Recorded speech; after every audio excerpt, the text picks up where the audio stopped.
कैसे हैं सभी छात्र और छात्राएं। चलिए मैं आपका अपना टीचर गुलशेर गौड़ आज मैं आप लोगों के लिए टेस्ट नंबर 8 लेकर आया हूँ, सिविल प्रक्रिया संहिता 1908। इससे पहले हमारे 7 टेस्ट हो चुके हैं, वो आपकी प्ले लिस्ट में पड़े हुए हैं। आप उन्हें वहां से जाके कंप्लीट तैयारी कर ले अपनी, और अपनी तैयारी को जज करें। आप लोग कंटिन्यूटी के साथ प्रैक्टिस करें कि हम कहाँ तक पहुंचे हैं और कहाँ तक हमारी तैयारी है, और कौन से सब्जेक्ट में हम कमजोर है और कौन से सब्जेक्ट में हमारा स्कोर अच्छा है। तो हमें बराबर लेके चलना है सब चीजों को, किसी भी चीज को इग्नोर नहीं करना है। तो आइए देखते हैं पहला क्वेश्चन क्या है हमारा।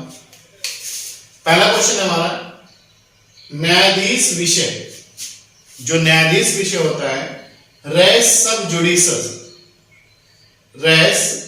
जुडिस शब्दावली से क्या अभिप्राय है। न्यायाधीश विषय रेस सब जुडिस शब्दावली से क्या अभिप्राय है।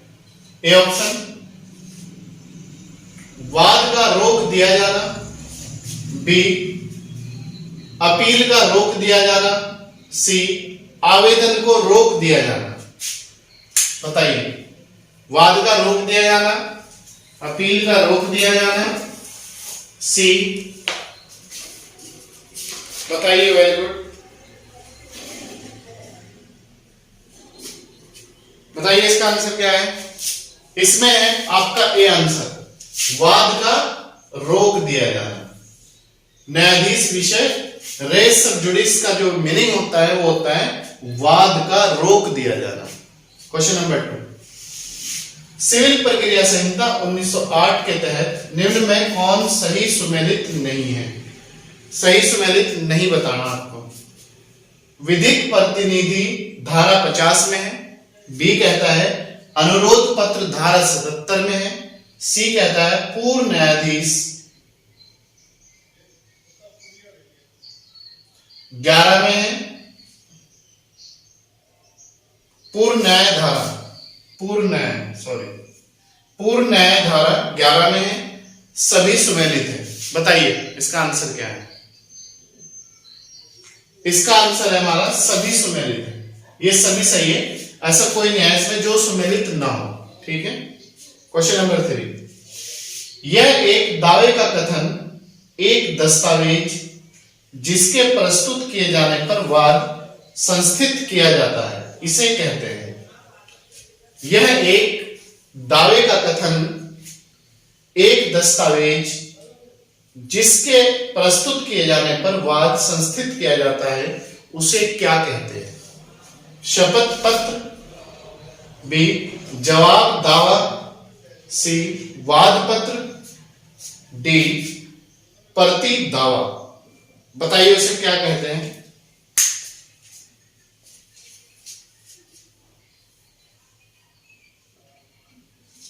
बताइए। वेरी गुड, उसे कहते हैं प्रति दावा। डी आंसर हो जाएगा हमारा। ठीक है। क्वेश्चन नंबर 4, सिविल प्रक्रिया संहिता 1908 की धारा 94 के अनुपूरक कार्रवाई में शामिल नहीं है। नहीं याद रखना, कार्रवाई में शामिल नहीं है। ए निर्णय पूर्व गिरफ्तारी, बी निर्णय पूर्व जब्ती, अस्थायी व्यादेश, डी है निष्पादों की नियुक्ति। बताइए, सिविल प्रक्रिया संहिता 1908 की धारा 94 के अनुपूरक कार्रवाई में शामिल नहीं है। निर्णय पूर्व गिरफ्तारी, निर्णय पूर्व जब्ती, अस्थायी व्यादेश, निष्पादों की नियुक्ति। इसमें जो शामिल नहीं होता वो होता नहीं निष्पादों की नियुक्ति। किसी भी डिसीजन से पहले, डिसीजन के बाद होती है चीजें। निम्न में कितने दिन बीतने के बाद एक कैविएट परिवर्त नहीं होगा। कितने दिन बीतने के बाद एक कैविएट परिवर्त नहीं होगा, लागू नहीं होगा। 90 दिन पश्चात, 30 दिन पश्चात, 60 दिन पश्चात, 120 दिन पश्चात। बताइए इसका आंसर क्या है।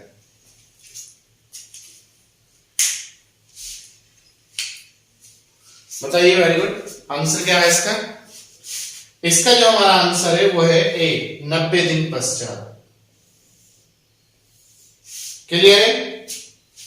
क्वेश्चन नंबर नेक्स्ट है 6, धारा 113 सिविल प्रक्रिया संहिता 1908 के अधीन निर्देश के लिए कौन आवेदन कर सकता है? धारा 113 सिविल प्रक्रिया संहिता 1908 के अधीन निर्देश के लिए कौन आदेश कर सकता है? बताइए। मामले का पक्षकार, न्यायालय, ए और बी दोनों। बताइए कौन आदेश कर सकता है? इसमें जो आदेश कर सकता है, कौन आवेदन कर सकता है? न्यायालय। बी आंसर हो जाएगा। धारा 113 के अधीन निर्देश के लिए आवेदन जो कर सकता है वो है न्यायालय। क्वेश्चन नंबर 7, 1908 के अधीन किस उपबंध के अंतर्गत न्यायालय द्वारा वाद हेतु प्रकट नहीं होने के कारण वाद पत्र नामंजूर किया जा सकता है? वाद पत्र नामंजूर किया जा सकता है। आदेश 7 नियम 11A बी, आदेश 7 नियम 11B सी, आदेश ए और बी दोनों। बताइए। 1908 के अधीन किस उपबंध के अंतर्गत न्यायालय द्वारा वाद हेतु प्रकट नहीं होने के कारण वाद पत्र नामंजूर किया जा सकता है? इसका हमारा है आदेश 7 नियम 11A। इसके तहत नामंजूर कर सकता है कोर्ट। क्वेश्चन नंबर 8, 1908 के अधीन एक गर्निशी आदेश दिया जाता है। गर्निशी आदेश दिया जाता है निर्णित ऋणी को, निर्णित ऋणी के ऋणी को, अज्ञप्तिधारी को। बताइए गर्निशी आदेश किसे दिया जाता है 1908 के अधीन? यह दिया जाता है निर्णित ऋणी के ऋणी को। बी आंसर है हमारा। ठीक है। क्वेश्चन नंबर 9, 1908 के निर्णय के पूर्व कुर्की का उपबंध कहां दिया गया है? कुर्की, कुर्की का उपबंध कहां दिया गया है या किस धारा में दिया गया है? केवल धारा 96 में। बी, आदेश 38 नियम 5 से 13 में। सी, केवल प्रथम मतलब धारा 96 में। डी, केवल दूसरा मतलब आदेश 38 नियम 5 से 13 में। बताइए कुर्की का उपबंध कहां पर है? यह है आदेश 38 नियम 5 से 13 में। तो हमारा आंसर रहेगा डी, केवल दूसरा। क्वेश्चन नंबर 10 है इसके बाद हमारा। 1908 के आदेश 42 में क्या है? 1908 का आदेश है 42, उसमें क्या है? ए, उच्चतम न्यायालय। बी, अपीलीय डिग्रियों की अपील का। सी, निर्धन व्यक्तियों द्वारा अपील का। डी, कोई नहीं, नन ऑफ दिस। बताइए 1908 के आदेश 42 में क्या है? उच्चतम न्यायालय में अपील। बी है अपीलीय डिग्रियों की अपील का। सी है निर्धन व्यक्तियों द्वारा अपील का। डी है कोई नहीं, नन ऑफ दिस। बताइए इसमें है बी आंसर, अपीलीय डिग्रियों की अपील का। इसके बाद नेक्स्ट क्वेश्चन है हमारा क्वेश्चन नंबर 11 है। देखिए क्या है। अंतःकालीन लाभ सिविल प्रक्रिया संहिता की किस धारा में परिभाषित है? अंतःकालीन लाभ सिविल प्रक्रिया संहिता की किस धारा में उल्लेख किया गया है या वर्णित है या उसे लिखा गया है? ए, धारा 24 में। बी, धारा 212 में। सी, धारा 28 में। तो बताइए अंतःकालीन लाभ सिविल प्रक्रिया संहिता की किस धारा में उल्लेख किया गया है? यह किया गया है धारा 212 में।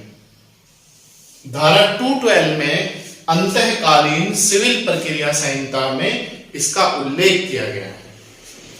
क्वेश्चन नंबर 12, 1908 की धारा 216 में 216 में प्रयुक्त विहित शब्दावली से क्या अभिप्राय है? विहित शब्दावली से क्या अभिप्राय है? धारा 216 में नियमों द्वारा विहित, समाज द्वारा विहित और न्यायालय द्वारा विहित। बताइए नियमों द्वारा विहित, समाज द्वारा विहित, न्यायालय द्वारा विहित। बताइए इसका आंसर क्या है, जल्दी जल्दी सब बच्चे बताएं, बताइए जल्दी जल्दी। इसका मतलब है नियमों द्वारा विहित, ये आंसर है। नियमों द्वारा 1908 की धारा 216 में प्रयुक्त विहित शब्दावली से जो मीनिंग होता है रूल रेगुलेशन द्वारा संचालित नियम, विहित या चलने वाली चीजें। सृजनात्मक पूर्ण न्याय का नियम वर्णित है। सृजनात्मक पूर्ण न्याय का जो नियम है वो किसमें वर्णित है? व्याख्या 11 धारा 11 में, व्याख्या 4 धारा 11 में, व्याख्या 7 धारा 11 में। तो बताइए इसका जो वो है व्याख्या 4 धारा 11 में। क्वेश्चन नंबर 14, निम्न में कौन सा अधिकार दीवानी प्रकृति का है? मंदिर में पूजा करने का अधिकार, मंदिर पर चढ़ावे में हिस्सा या भाग लेने का अधिकार, सी जुलूस निकालने का अधिकार, डी उपरोक्त सभी। बताइए कौन सा मामले दीवानी प्रकृति के हैं? ये सभी दीवानी प्रकृति के मामले हैं, तो इसका आंसर हो जाएगा हमारा डी। मंदिर में पूजा करने का अधिकार भी दीवानी है, मंदिर में चढ़ावा जो चढ़ता है उसमें भाग लेने का अधिकार भी दीवानी है, और जुलूस निकालने का अधिकार भी दीवानी है। क्वेश्चन नंबर 15, पूर्ण न्याय का नियम लागू होता है। पूर्ण न्याय का नियम लागू होता है सहवादियों के बीच, सह प्रतिवादियों के बीच, सी ए और बी दोनों के बीच, मतलब सहवादियों और सह प्रतिवादियों, डी कोई नहीं, नन ऑफ दिस। तो बताइए पूर्ण न्याय का नियम किस पर लागू होता है? ये जो है सहवादियों और सह प्रतिवादियों दोनों पर लागू होता है, तो आंसर हो जाएगा हमारा सी। क्वेश्चन नंबर 16, 1908 के अधीन निम्न में कौन सा निर्णय निश्चायक नहीं है? नहीं याद रखना, निश्चायक नहीं है। गुना गुण के बिना दिया गया, भारतीय विधि के भंग पर आधारित दिया गया, सी दोनों, मतलब ना तो ये है और ना ये है। तो इसका आंसर है हमारा सी दोनों। क्वेश्चन नंबर 17, 1908 की कौन सी धारा वादों के संस्थित करने से संबंधित है? कौन सी धारा वादों के संस्थित करने से संबंधित है? धारा 29, धारा 13, धारा 27, धारा 26। बताइए 1908 की कौन सी धारा वादों के संस्थित करने से संबंधित है?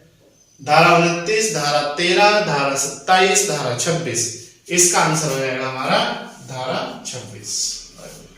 क्वेश्चन नंबर 18, सिविल प्रक्रिया संहिता की कौन सी धारा धन की डिग्री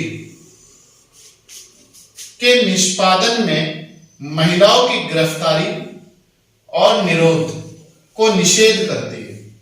कौन सी धारा है जो महिलाओं की गिरफ्तारी पर रोक लगाती है? धारा 55, धारा 56, धारा 57, धारा 58। बताइए सिविल प्रक्रिया संहिता की कौन सी धारा धन की डिग्री के निष्पादन में महिलाओं की गिरफ्तारी और निरोध को निषेध करती है? ये करती है धारा 55, B answer. Question number 19, civil प्रक्रिया संहिता की किस धारा के तहत एक राजदूत का वाद लाया जा सकता है? राजदूत को इंग्लिश में एम्बेसडर कहते हैं, चाहे तो भारत में किसी देश का नियुक्त हो या भारत का किसी अन्य देश में नियुक्त हो, उसे राजदूत कहते हैं। धारा 86, धारा 88, धारा 88A, धारा कोई नहीं। बताइए धारा 86 में।